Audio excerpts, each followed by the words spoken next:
Cassandre, Koh-Lanta, défiguré, ce qui s'est passé en off. Lors du dernier épisode de Koh-Lanta, Cassandre a été piquée par un insecte, et son visage a doublé de volume. Une mésaventure qui s'est déroulée en pleine nuit, hors caméra, comme elle le raconte.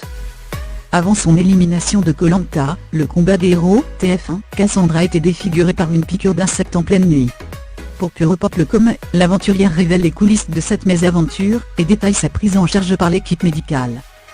J'étais en train de dormir sous la cabane, la tête dans mes mains car je n'avais pas de coussin. Et, forcément, on ne dort pas sur ses deux oreilles à Koh-Lanta, donc je me suis un peu réveillée. En touchant mon visage, je me suis aperçu que j'étais gonflée. Je me souviens m'être dit que je ne me souvenais pas que mon nez était aussi gros, s'amuse-t-elle. En plus je n'arrivais pas à ouvrir les yeux, je pensais que c'était parce que j'étais fatiguée. Je croyais avoir été piquée par un moustique. C'est seulement en découvrant les yeux écarquillés de ses camarades que Cassandre comprend qu'elle n'est plus tout à fait la même physiquement. Je m'assois près du feu avec Jérémy, et lui demande si je suis enflée au visage. Il répond que oui, un peu, mais je vois qu'il a pris peur, confie-t-elle.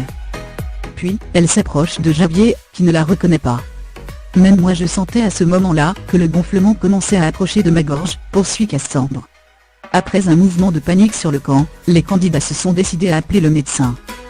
On m'a fait une perfusion avec un antibiotique, j'ai pris des cachets et ça a stoppé net le gonflement qui ne s'arrêtait pas jusque-là, indique la jeune femme.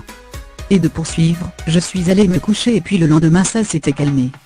Lors du conseil, on remarque déjà que son visage est largement moins gonflé qu'il ne l'était. Et, aujourd'hui, cette mésaventure est loin derrière la belle Cassandre.